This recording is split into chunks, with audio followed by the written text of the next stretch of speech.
Hi all, എല്ലാവർക്കും secret P S സിയിലേക്ക് സ്വാഗതം. അപ്പോൾ ഇന്നത്തെ ക്ലാസ്സിൽ നമ്മൾ നോക്കുന്നത് NCERT ആണ്. NCERTയിൽ കോൺസ്റ്റിറ്റ്യൂഷൻ, ഭരണഘടനയുമായി ബന്ധപ്പെട്ട് വരുന്ന ചാപ്റ്റർ രാഷ്ട്രീയം എന്നൊരു സബ്ജക്റ്റ് വരുന്നുണ്ട് അല്ലേ. അപ്പോൾ അതിൽ ഭരണഘടനയെക്കുറിച്ച് പറയുന്നുണ്ട്. അപ്പോൾ അതിൽ ആദ്യത്തെ ചാപ്റ്റർ വരുന്നത് ഭരണഘടനയുടെ ഇൻട്രൊഡക്ഷനാണ്. രണ്ടാമത്തെ ചാപ്റ്ററിൽ പ്രധാനപ്പെട്ട മൗലിക അവകാശങ്ങളെ കുറിച്ചിട്ട് പറയുന്നുണ്ട്. അപ്പോൾ നമ്മുടെ ക്ലാസ്സുകൾ ആദ്യമായി കാണുന്ന കൂട്ടുകാരാണെന്നുണ്ടെങ്കിൽ സപ്പോർട്ട് ചെയ്യുക. അതുപോലെ തന്നെ NCERT ക്ലാസ്സുകൾ ജിയോഗ്രഫി +1 ജിയോഗ്രഫി, +2 ജിയോഗ്രഫി, അതുപോലെ തന്നെ ഇന്ത്യ ഹിസ്റ്ററി, കേരള ഹിസ്റ്ററി ക്ലാസ്സുകളൊക്കെ നമ്മൾ എടുത്തിട്ടുണ്ട്. ക്ലാസ്സുകൾ കാണാത്തുണ്ടെങ്കിൽ പോയി കാണാം, പ്ലേലിസ്റ്റ് ചെക്ക് ചെയ്താൽ മതി കേട്ടോ. അതുപോലെ തന്നെ 5ാം ക്ലാസ് മുതൽ 10ാം ക്ലാസ് വരെയുള്ള എല്ലാ NCERT ക്ലാസ്സുകളും നമ്മൾ എടുത്തിട്ടുണ്ട്. അപ്പോൾ ക്ലാസ്സുകൾ ഉപകാരപ്രദമാണെന്നുണ്ടെങ്കിൽ സപ്പോർട്ട് ചെയ്യാം. നമുക്ക് ക്ലാസ്സിലേക്ക് കിടക്കാം.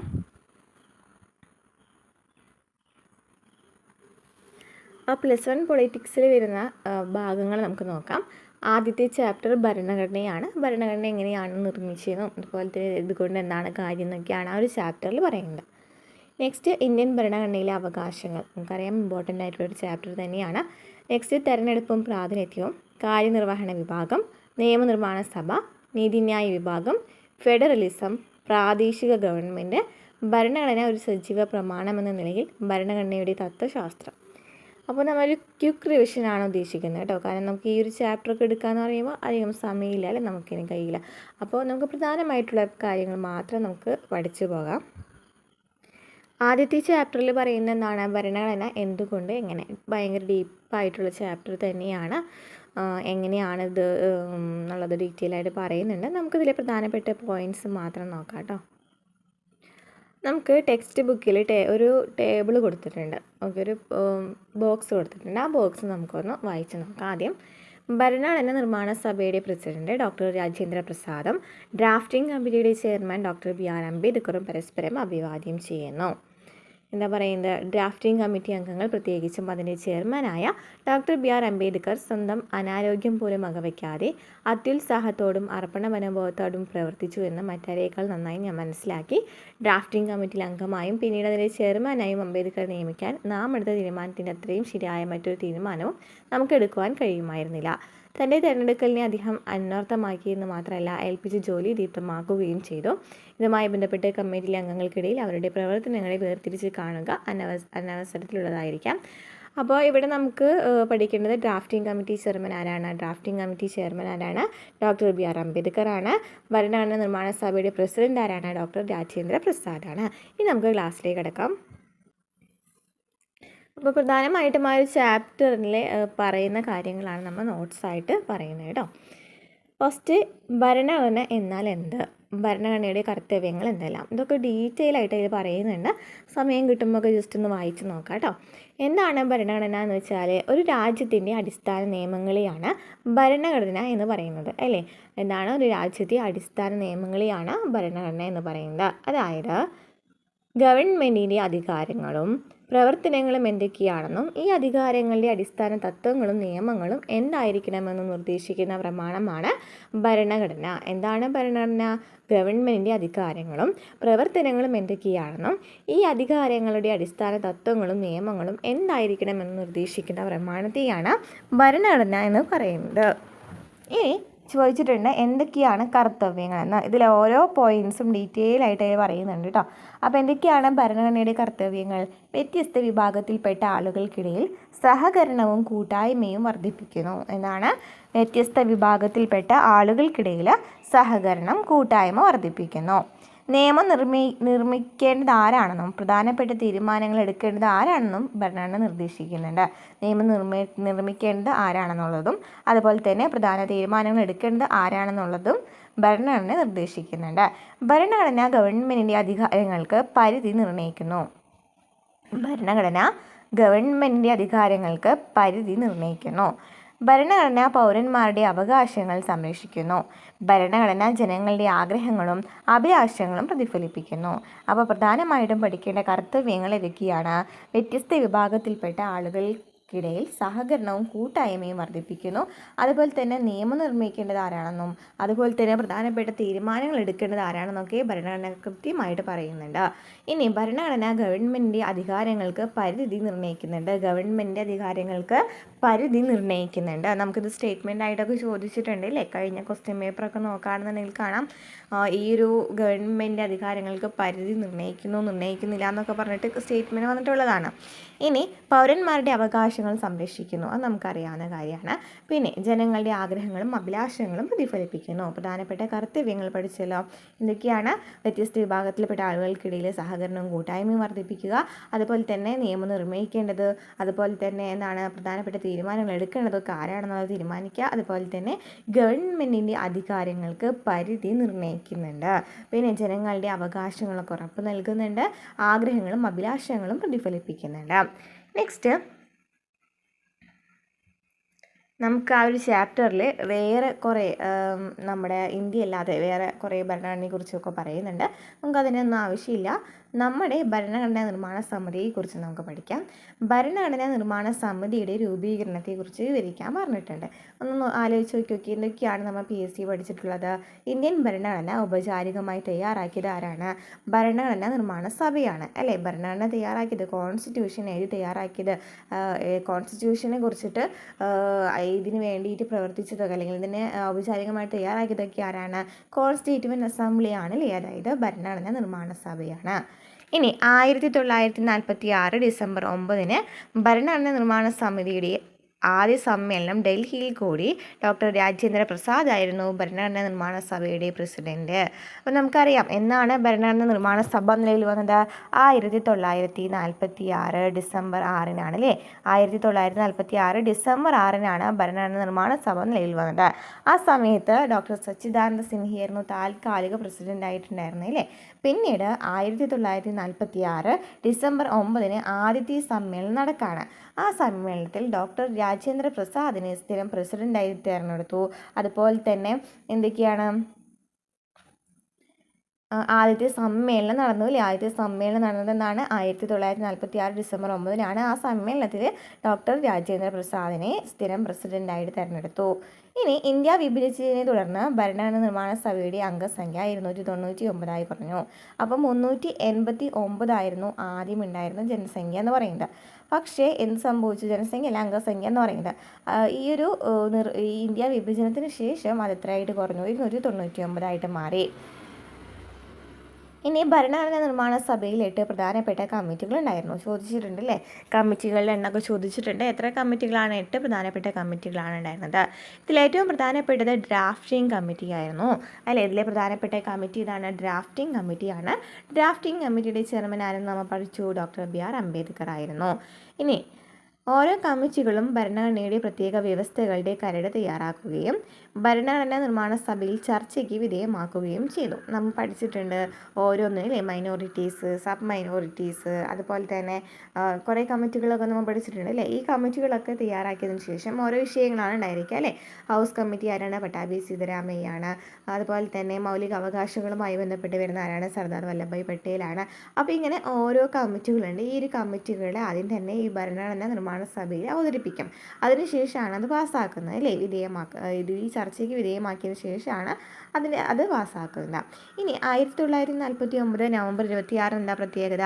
1949 നവംബർ 26 ഭരണഘടനാ നിർമ്മാണ സമിതി ഇന്ത്യൻ ഭരണഘടന അംഗീകരിച്ചു. 1950 ജനുവരി 26 ഇന്ത്യൻ ഭരണഘടന നിലവിൽ വന്നു. അപ്പോൾ എന്തൊക്കെയാണ് നമ്മൾ ഭരണഘടനയെക്കുറിച്ച് അല്ലെങ്കിൽ കോൺസ്റ്റിറ്റ്യൂഷനെ കുറിച്ച് പഠിച്ചത്? എന്തൊക്കെയാണ്? കോൺസ്റ്റിറ്റ്യൂവൻ്റ് അസംബ്ലിയാണ് ഭരണഘടന അംഗീകരിക്കുന്നതും അതിനെക്കുറിച്ചിട്ടുള്ള കാര്യങ്ങളൊക്കെ ചെയ്യുന്നില്ല. ഈ ഭരണഘടന വരുന്നതിന് മുമ്പായിട്ട് അതിന് വേണ്ടിയിട്ടുള്ള കാര്യങ്ങളൊക്കെ ഈ ഭരണഘടന വരുന്നതിന് മുമ്പായിട്ട് ഒരു ഭരണഘടന നിർമ്മാണ സമിതിയാണ് ഇതിനെക്കുറിച്ചിട്ടുള്ള ചർച്ചകൾ ചെയ്യുന്നതൊക്കെ അല്ലേ? അപ്പോൾ ആദ്യം തന്നെ ഭരണഘടന നിർമ്മാണ സമിതി രൂപീകരിക്കണം, അതായത് കോൺസ്റ്റിറ്റ്യൂവൻ്റ് അസംബ്ലി രൂപീകരിക്കണം. എന്നാണ് കോൺസ്റ്റിറ്റ്യൂവൻ്റ് അസംബ്ലി രൂപീകരിച്ചത്? 1946 ഡിസംബർ 6 അതിനുശേഷം 1946 ഡിസംബർ 9 ആദ്യമായിട്ടൊരു സമ്മേളനം നടന്നു അല്ലേ? ഈ സമ്മേളനത്തിൽ ഡോക്ടർ രാജേന്ദ്ര പ്രസാദ് ആയിരുന്നു പ്രസിഡന്റ്.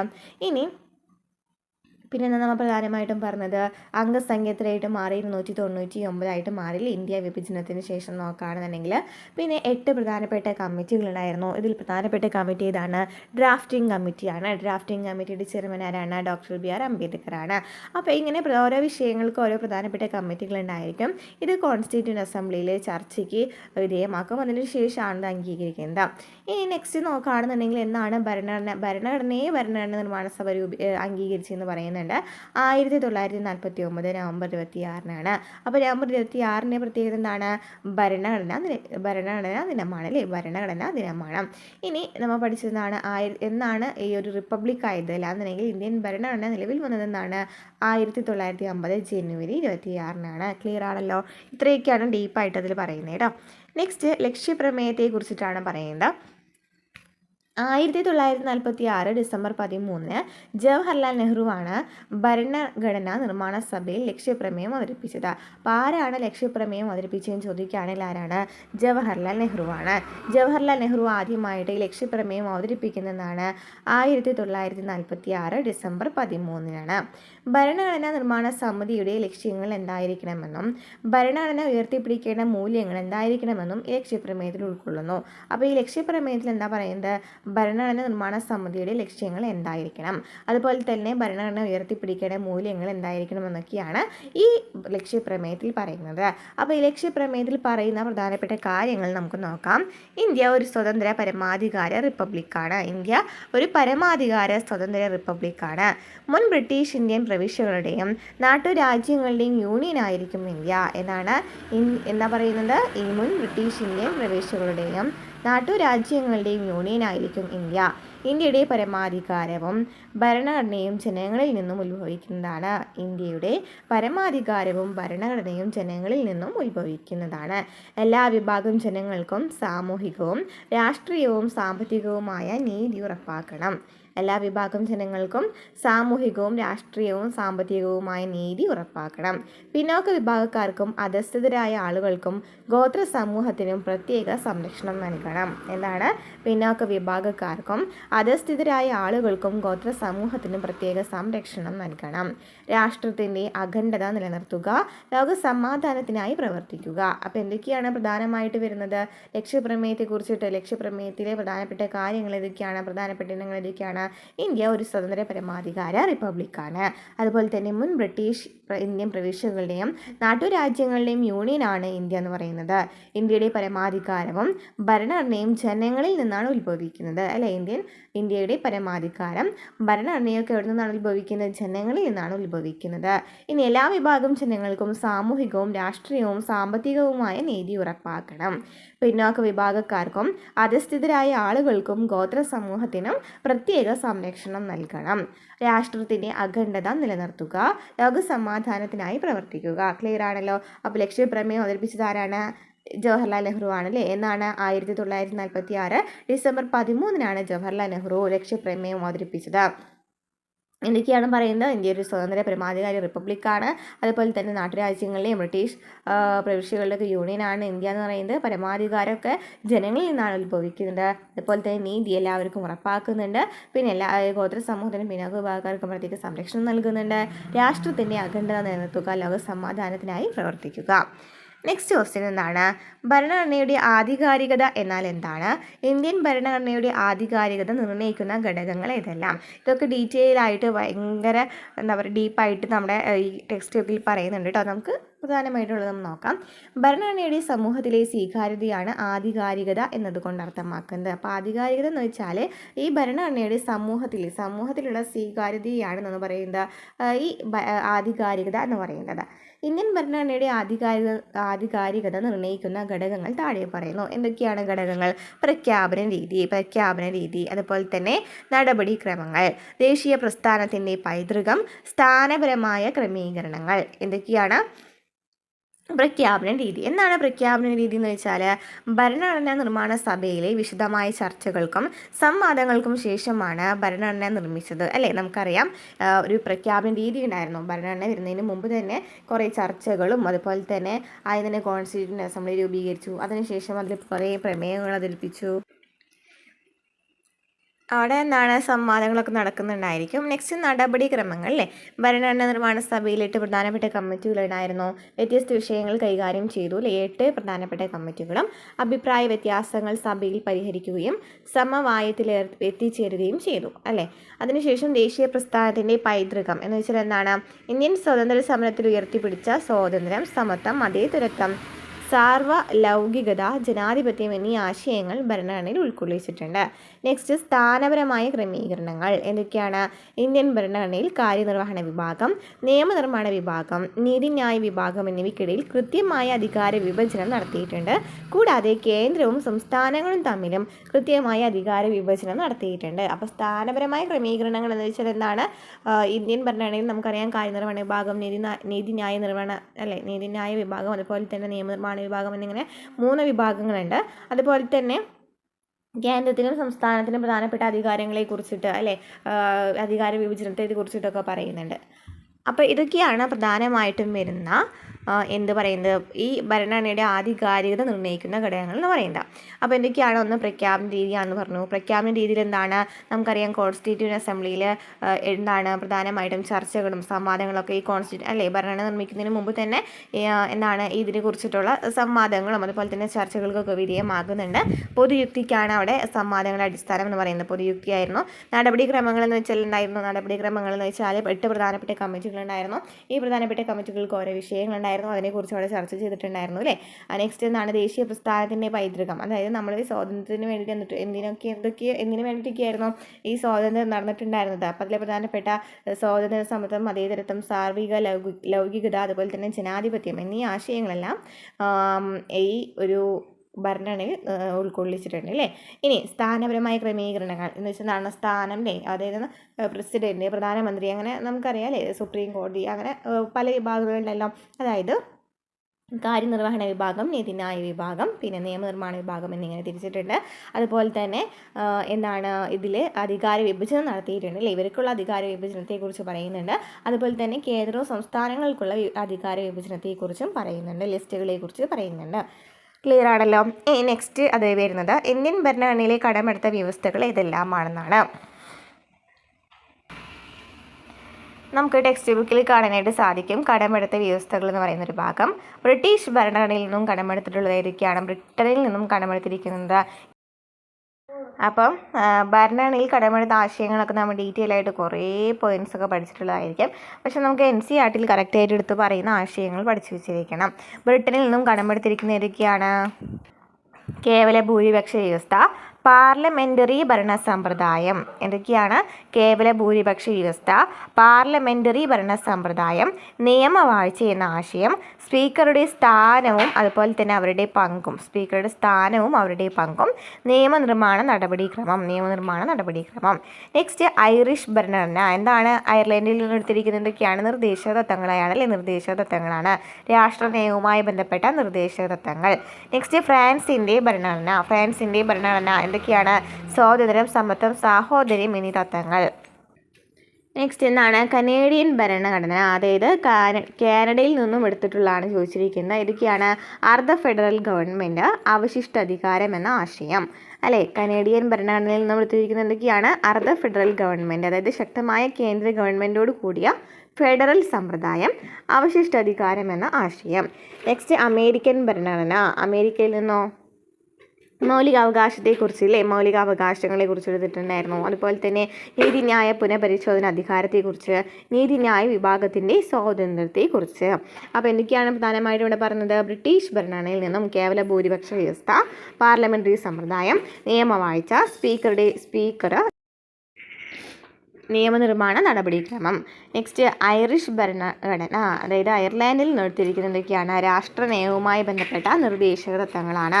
ഇനി ഫ്രാൻസിൻ്റെ ഭരണഘടന. ഫ്രാൻസിൽ നിന്ന് എന്തൊക്കെയാണ്? സ്വാതന്ത്ര്യം, സമത്വം, സാഹോദര്യം. ഇനി കനേഡിയൻ ഭരണഘടന. കാനഡയിൽ നിന്ന് എന്തൊക്കെയാണ്? അർദ്ധ ഫെഡറൽ ഗവൺമെൻറ്, അതുപോലെ തന്നെ അവശിഷ്ടാധികാരം എന്ന ആശയം. ഇനി അമേരിക്കയിൽ നിന്ന് മൗലികാവകാശത്തെക്കുറിച്ചുള്ള അധ്യായം, നീതിന്യായ പുനഃപരിശോധന അധികാരം, നീതിന്യായ വിഭാഗത്തിൻ്റെ സ്വാതന്ത്ര്യം. ഓക്കെ, നീതിന്യായ വിഭാഗത്തെ കുറിച്ചിട്ട് പറയുന്നുണ്ട് അല്ലേ. ബ്രിട്ടനിൽ നോക്കിയപ്പോൾ നിയമനിർമ്മാണ നടപടിക്രമമാണ്. അമേരിക്കയിലാണെങ്കിൽ നീതിന്യായമാണ്. അപ്പോൾ പ്രധാനപ്പെട്ട കടമെടുത്ത് ഒന്നുകൂടി നോക്കാം നമുക്ക്. ബ്രിട്ടീഷ് ഭരണഘടനയാണെങ്കിൽ പാർലമെൻ്ററി സമ്പ്രദായം, നിയമവാഴ്ച, കേവല ഭൂരിപക്ഷ വ്യവസ്ഥ, സ്പീക്കറുടെ ചുമതലകൾ, നിയമനിർമ്മാണ നടപടിക്രമം. അമേരിക്കൻ ഭരണഘടന മൗലിക അവകാശങ്ങൾ, ജുഡീഷ്യൽ റിവ്യൂ, നീതിന്യായ വിഭാഗത്തിൻ്റെ സ്വതന്ത്രത. ഫ്രഞ്ച് ഭരണഘടന സ്വാതന്ത്ര്യം, സമത്വം, സാഹോദര്യം എന്നീ തത്വങ്ങൾ. ഐറിഷ് ഭരണഘടന നിർദ്ദേശക തത്വങ്ങൾ. കനേഡിയൻ ഭരണഘടന അർദ്ധ ഫെഡറൽ ഗവൺമെൻറ് അവശിഷ്ടാധികാരം. ഓക്കെ, അപ്പോൾ ഇത്രയാണ് പ്രധാനമായിട്ടും ഈ ചാപ്റ്ററിൽ പറയുന്നത് കേട്ടോ. കുറച്ച് ക്വസ്റ്റ്യൻസ് നോക്കാം കേട്ടോ. ഭരണഘടനാ നിർമ്മാണ സമിതിയുടെ പ്രസിഡന്റ് ആരായിരുന്നു? കോൺസ്റ്റിറ്റ്യൂവൻ്റ് അസംബ്ലിയിലെ പ്രസിഡന്റ് ആരായിരുന്നു? നമ്മൾ പറഞ്ഞില്ലേ, ആരാണ്? ഡോക്ടർ രാജേന്ദ്ര പ്രസാദാണ്. ഭരണഘടനാ നിർമ്മാണ സഭയിൽ ലക്ഷ്യപ്രമേയം അവതരിപ്പിച്ചത് ആരാണ്? ജവഹർലാൽ നെഹ്റു ആണ് ലക്ഷ്യപ്രമേയം അവതരിപ്പിച്ചത്. ജവഹർലാൽ നെഹ്റു ആണ് ലക്ഷ്യപ്രമേയം അവതരിപ്പിച്ചത്. എന്നാണ് 1946 ഡിസംബർ 13 അല്ലേ. ഇനി ഡ്രാഫ്റ്റിംഗ് കമ്മിറ്റിയുടെ ചെയർമാൻ ആരായിരുന്നു? ആരാണ്? Doctor BR Ambedkar. ഇന്ത്യൻ ഭരണഘടനയുടെ ശില്പി എന്നറിയപ്പെടുന്ന ആരാണ്? ഡോക്ടർ BR അംബേദ്കർ ആണ്. ഭരണഘടനാ നിർമ്മാണ സമിതി ഇന്ത്യൻ ഭരണഘടന അംഗീകരിച്ചത് എന്നാണ് കോൺസ്റ്റിറ്റ്യൂഷൻ അംഗീകരിച്ചതെന്നാണ് ചോദിച്ചിരിക്കുന്നത്. 1949 നവംബർ 26 നവംബർ 26 എന്നാണ് പ്രത്യേകത? ഭരണഘടനാ ദിനമാണ്. ഇന്ത്യൻ ഭരണഘടന നിലവിൽ വന്നത് ചോദിക്കുകയാണെങ്കിൽ 1950 ജനുവരി 26 ഇനി നമുക്ക് കുറച്ച് ക്വസ്റ്റ്യൻസ് തന്നിട്ടുണ്ട്. ഇത് നിങ്ങൾക്കുള്ളൊരു കമൻറ്റ് സെക്ഷനിൽ ഒന്ന് പറയാം കേട്ടോ. നമ്മൾ ഈ പഠിച്ച കാര്യങ്ങളൊന്നും കൂടി ഇവിടെ കുറച്ച് ക്വസ്റ്റ്യൻസ് ആയിട്ട് തന്നിട്ടുണ്ട്. നോക്കാം. ഇവയിലേതാണ് ഭരണഘടനയുടെ ചുമതലയല്ലാത്തത് ഏതാണെന്ന് പറയണം. പൗരന് അവകാശങ്ങൾ ഉറപ്പു നൽകുന്നു. ഗവൺമെൻറ്റിൻ്റെ വിവിധ ഘടകങ്ങളുടെ അധികാര മേഖല അത് രേഖപ്പെടുത്തുന്നു. നല്ല ആളുകൾ അധികാരത്തിൽ വരുന്നു എന്നത് ഉറപ്പാക്കുന്നു. പൊതുവായി പങ്കുവയ്ക്കപ്പെടുന്ന മൂല്യങ്ങളെ അത് പ്രകാശിപ്പിക്കുന്നു. ഇതിൽ നമ്മൾ പറഞ്ഞതിൽ ചുമതലയല്ലാത്തത് ഏതാണെന്നുള്ളത് കമൻറ്റ് ചെയ്യാം. നെക്സ്റ്റ്, പാർലമെൻറ്റിനേക്കാൾ ഉന്നതമാണ് ഭരണഘടനയുടെ ആധികാരികത എന്ന നിഗമനത്തിൽ എത്തിച്ചേരാനുള്ള പ്രധാന കാരണം താഴെ പറയുന്നതിൽ ഏതാണ്? പാർലമെൻറ്റിനേക്കാൾ ഉന്നതമാണ് ഭരണഘടനയുടെ ആധികാരികത എന്ന നിഗമനത്തിൽ എത്തിച്ചേരാനുള്ള പ്രധാനപ്പെട്ട കാരണം എന്താണ്? അപ്പോൾ ആധികാരികത എന്ന നിഗമനത്തിൽ എത്തിച്ചേരാനുള്ള പ്രധാനപ്പെട്ട കാരണം എന്താണ്? ഓപ്ഷൻ സി ആണ് വരാം അല്ലേ. ഓപ്ഷൻ സി അല്ലേ വരാം. പാർലമെൻറ്റ് എങ്ങനെ രൂപീകരിക്കണം, അതിൻ്റെ അധികാരങ്ങൾ എന്തെല്ലാമാണ് എന്നത് വ്യക്തമാക്കുന്ന ആരാണ്? ഭരണഘടനയാണ്. നെക്സ്റ്റ്, ഭരണഘടനയെക്കുറിച്ച് താഴെ നൽകിയിരിക്കുന്ന പ്രസ്താവനകളിൽ ശരിയോ തെറ്റോ എന്ന് പ്രസ്താവിക്കുക. ഗവൺമെൻറ്റിൻ്റെ രൂപീകരണം, അധികാരങ്ങൾ എന്നിവയെക്കുറിച്ചുള്ള ലിഖിത പ്രമാണമാണ് ഭരണഘടന അല്ലേ. ലിഖിത പ്രമാണമാണ് ഭരണഘടന. അത് ശരിയാണോ തെറ്റാണെന്നാണ് ചോദിച്ചിരിക്കുന്നത്. അത് ശരിയാണോ? ശരിയാണ് അല്ലേ. ജനാധിപത്യ രാജ്യങ്ങളിൽ മാത്രം ആവശ്യമുള്ളതും നിലനിൽക്കുന്നതുമായിട്ടുള്ള ഒന്നാണ് കോൺസ്റ്റിറ്റ്യൂഷൻ എന്ന് പറയുന്നത്. ശരിയാണോ? തെറ്റാണ് അല്ലേ. ജനാധിപത്യേതര രാജ്യങ്ങൾക്കും അവരുടെ നിയമങ്ങൾക്കായിട്ട് ഈ ഭരണഘടന ഉണ്ടാക്കാനായിട്ട് സാധിക്കും.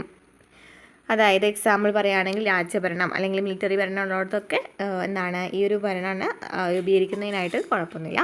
നെക്സ്റ്റ് ആശയങ്ങൾ, മൂല്യങ്ങൾ എന്നിവ കണക്കിലെടുക്കാത്ത നിയമസംഹിതയാണ് ഭരണഘടന. ശരിയാണോ തെറ്റാണോ നമ്മൾ പറഞ്ഞില്ലേ, നമ്മുടെ പോയിന്റിൽ പറഞ്ഞിട്ടുണ്ടായിരുന്നു. ഇനി ഭരണഘടന പൗരന് ഒരു പുതിയ സ്വത്വം പ്രദാനം ചെയ്യുന്നു. ശരിയാണോ? ശരിയാണല്ലേ. ഇത് പൗരന്മാർക്ക് ഒരു രാഷ്ട്രീയവും ധാർമ്മികവുമായ കൂട്ടായ സ്വത്വം പ്രദാനം ചെയ്യുന്നുണ്ട്. നെക്സ്റ്റ് ക്വസ്റ്റ്യൻ, ഇന്ത്യൻ ഭരണഘടനയുടെ രൂപീകരണത്തെക്കുറിച്ച് താഴെ നൽകിയിരിക്കുന്ന അനുമാനങ്ങൾ ശരിയോ തെറ്റെന്ന് പ്രസ്താവിക്കുക. എല്ലാ ജനങ്ങളും ചേർന്ന് തിരഞ്ഞെടുത്തതല്ല എന്നതിനാൽ ഭരണഘടനാ നിർമ്മാണ സഭ ഇന്ത്യൻ ജനതയെ പ്രതിനിധാനം ചെയ്യുന്നില്ല എന്ന് പറയുന്നു. നമ്മൾ കറക്റ്റായിട്ട് എടുത്ത് പറഞ്ഞു ഇന്ത്യൻ ജനതയെ പ്രതിനിധാനം ചെയ്യുന്നുണ്ട് അല്ലേ. എല്ലാ വിഭാഗക്കാരിൽ നോക്കുന്നുണ്ടെന്ന് പറഞ്ഞാലേ പിന്നോക്ക വിഭാഗക്കാരും ഗോത്ര സമൂഹങ്ങളൊക്കെ നോക്കുന്നുണ്ടെന്ന് പറഞ്ഞിട്ടുണ്ടായിരുന്നു. നെക്സ്റ്റ്, നേതാക്കൾക്കിടയിൽ ഭരണഘടനയുടെ അടിസ്ഥാന ചട്ടക്കൂട് സംബന്ധിച്ച് പൊതുധാരണ ഉണ്ടായിരുന്നതിനാൽ ഇതിൻ്റെ രൂപീകരണത്തിൽ പ്രധാന തീരുമാനങ്ങളൊന്നും എടുക്കാനുണ്ടായിരുന്നില്ല എന്ന് പറയുന്നു. അത് തെറ്റാണ്. നമ്മൾ പറഞ്ഞു ഈ സ്വാതന്ത്ര്യ സമരവുമായി ബന്ധപ്പെട്ട് വരുന്ന പ്രധാനപ്പെട്ട ആശയങ്ങളൊക്കെ കടമെടുത്തിട്ടുണ്ടെന്ന് പറഞ്ഞു അല്ലേ. കടമെടുക്കല്ല, ആ ആശയങ്ങളൊക്കെ ഇതിൽ ഉൾക്കൊള്ളിച്ചിട്ടുണ്ടെന്ന് പറഞ്ഞു. സ്വാതന്ത്ര്യ സമര കാലത്ത് ചില പൊതു ആശയങ്ങൾ രൂപപ്പെട്ടിരുന്നു എന്ന് ശരിയാണെന്നാൽ കേന്ദ്ര സംസ്ഥാന ബന്ധങ്ങൾ, മൗലികാവകാശങ്ങൾ, വോട്ടവകാശങ്ങൾ തുടങ്ങിയ സുപ്രധാന കാര്യങ്ങളിൽ സഭയ്ക്കുള്ളിൽ കഠിനമായ ചർച്ചകളൊക്കെ നടന്നിട്ടുണ്ടായിരുന്നു. അപ്പോൾ പ്രധാനമായും തീരുമാനങ്ങൾ ഇതല്ലാതെ തന്നെ വേറെ തീരുമാനങ്ങളൊന്നും എടുത്തിട്ടുണ്ടായിരുന്നില്ല എന്ന് പറഞ്ഞു. പക്ഷേ തെറ്റാണ്. കാരണം ഇതിൻ്റെ അല്ലാതെ നമുക്ക് ഈ സ്വാതന്ത്ര്യ സമരകാലത്തുണ്ടായിരുന്ന ആശയങ്ങൾ മാത്രമല്ല അല്ലേ, വോട്ടവകാശം, മൗലിക അവകാശം, കേന്ദ്ര സംസ്ഥാന ബന്ധങ്ങളൊക്കെ നമുക്ക് അഡീഷണൽ ആയിട്ട് എടുത്തിട്ടുള്ളതാണ് അല്ലേ. നെക്സ്റ്റ്, മറ്റു രാജ്യങ്ങളിൽ നിന്ന് കടം കൊണ്ടതായതിനാൽ ഭരണഘടനയിൽ ഒട്ടും മൗലികത ഉണ്ടായിരുന്നില്ല എന്ന് പറയുന്നു. അത് തെറ്റാണ് അല്ലേ. മറ്റു രാജ്യങ്ങളുടെ ഭരണഘടനയിൽ നിന്നുള്ള നല്ല വശങ്ങൾ മാത്രമാണ് നമ്മൾ എടുത്തിട്ടുള്ളൂ അല്ലേ, നല്ല വശങ്ങൾ മാത്രമാണ് എടുത്തിട്ടുള്ളൂ. ഇവ ഫുള്ളായിട്ട് അങ്ങനെ പകർത്തിയിട്ടൊന്നുമില്ല. അതുപോലെ തന്നെ അതിനെക്കുറിച്ചൊരു ചർച്ചകളൊക്കെ നടന്നിട്ടുണ്ടായിരുന്നു അല്ലേ. അപ്പം മൗലികതയുണ്ട് അല്ലേ, മൗലികതയുണ്ട്. നെക്സ്റ്റ് ക്വസ്റ്റ്യൻ, ഇന്ത്യൻ ഭരണഘടനയെക്കുറിച്ച് താഴെ നൽകിയിരിക്കുന്ന നിഗമനങ്ങളെ അനുകൂലിക്കുന്ന 2 ഉദാഹരണങ്ങൾ എഴുതുക. ഇന്ത്യൻ ഭരണഘടനയെക്കുറിച്ച് താഴെ നൽകിയിരിക്കുന്ന നിഗമനങ്ങളെ അനുകൂലിക്കുന്ന രണ്ട് ഉദാഹരണങ്ങൾ എഴുതാനാണ് പറഞ്ഞിരിക്കുന്നത്.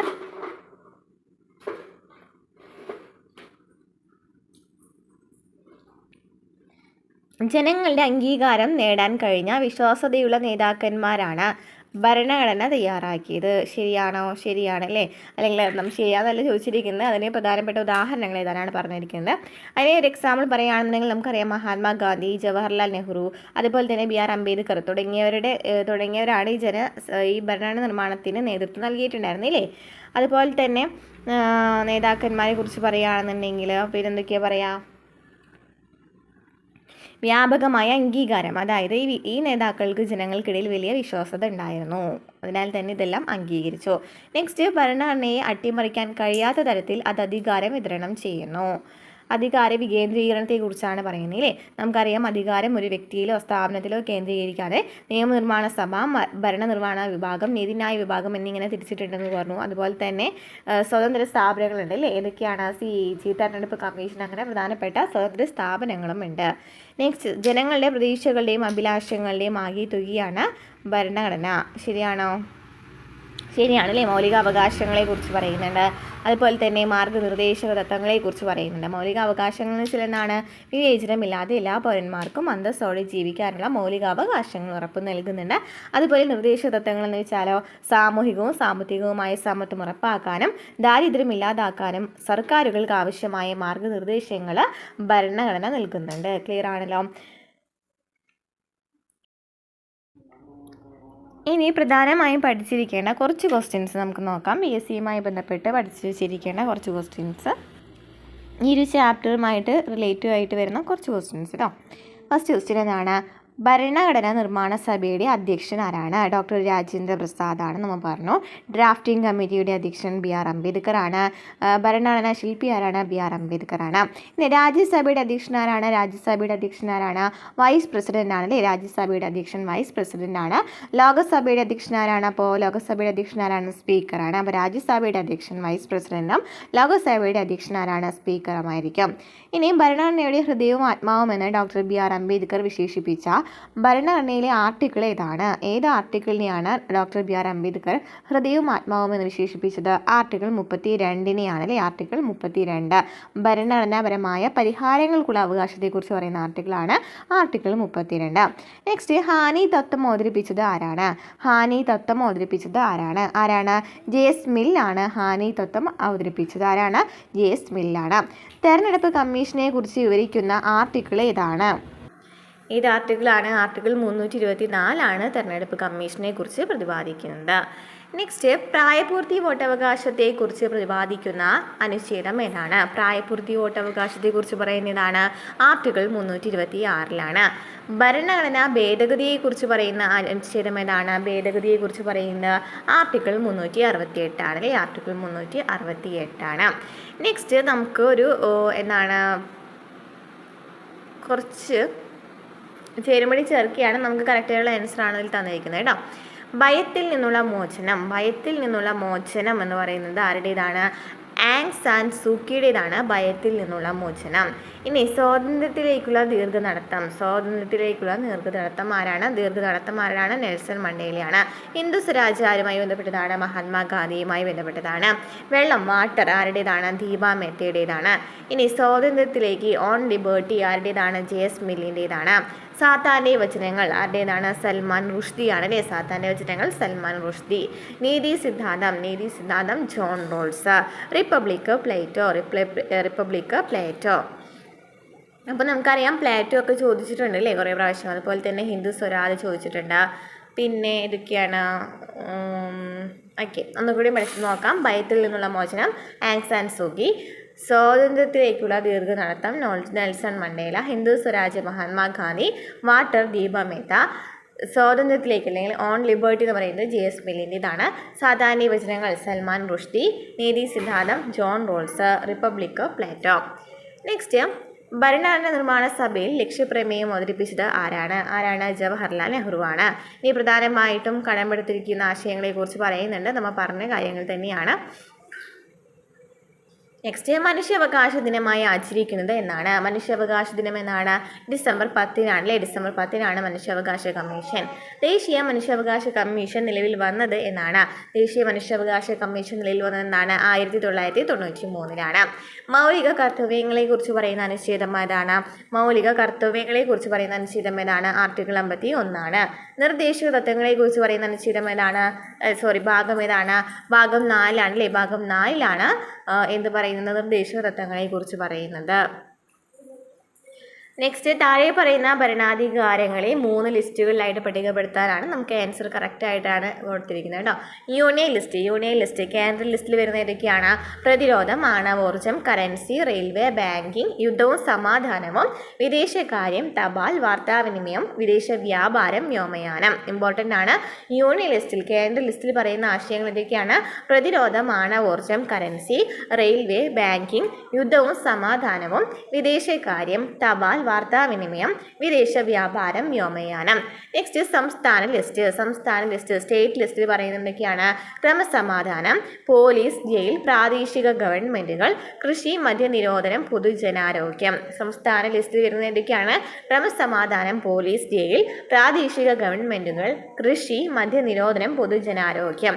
അപ്പോൾ യൂണിയൻ ലിസ്റ്റിൽ വരുന്നത് ഗതാഗതം, വാർത്താവിനിമയം, അതുപോലെ തന്നെ പ്രതിരോധം, ആണവോർജം, റെയിൽവേ, ബാങ്കിങ്, യുദ്ധവും സമാധാനവും, വിദേശകാര്യം, തപാൽ, വാർത്താവിനിമയം പറഞ്ഞു, വിദേശ വ്യാപാരം, വ്യോമയാനം എന്നിവ വരുന്നു. സംസ്ഥാന ലിസ്റ്റിലാണെങ്കിൽ കൃഷി, മദ്യനിരോധനം, പൊതുജനാരോഗ്യം, പോലീസ്, ക്രമസമാധാനം, ജയിൽ, പ്രാദേശിക ഗവൺമെൻറ്റുകൾ. നെക്സ്റ്റ് കൺകറന്റ് ലിസ്റ്റിൽ ഏതൊക്കെയാണ്?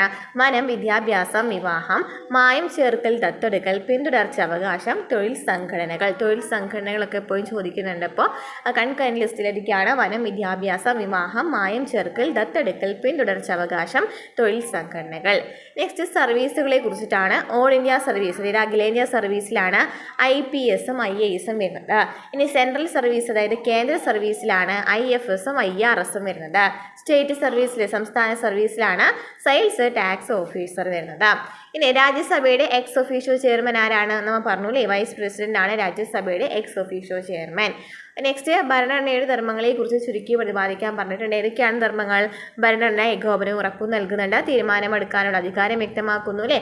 ഗവൺമെൻറ് അധികാരങ്ങൾക്ക് പരിധി നിശ്ചയിക്കുന്നു, ഒരു സമൂഹത്തിൻ്റെ വിവിധ ലക്ഷ്യങ്ങളെയും അഭിലാഷങ്ങളെയും പ്രതിഫലിപ്പിക്കുന്നു, ജനങ്ങൾക്ക് മൗലിക വ്യക്തിത്വം നൽകുന്നു. ഓക്കെ, അപ്പോൾ ഇത്രയാണ് നമുക്ക് പ്രധാനമായിട്ടും പഠിച്ചു വെച്ചിരിക്കുന്ന ക്വസ്റ്റ്യൻസ്. കോൺസ്റ്റിറ്റ്യൂഷൻ്റെ ബേസിക് ആയിട്ടുള്ള കാര്യങ്ങൾ മാത്രമാണ് നമ്മൾ പറഞ്ഞത് കേട്ടോ. അടുത്ത ക്ലാസ്സിൽ നമുക്ക് മൗലിക അവകാശങ്ങളെക്കുറിച്ച് പഠിക്കാം. ക്ലാസ്സുകൾ ഇഷ്ടപ്പെട്ടാൽ ലൈക്ക് ചെയ്യുക, കമൻറ്റ് ചെയ്യുക, ഹൈപ്പും കൂടെ ചെയ്യാം കേട്ടോ. അടുത്ത ക്ലാസ്സിൽ കാണാം.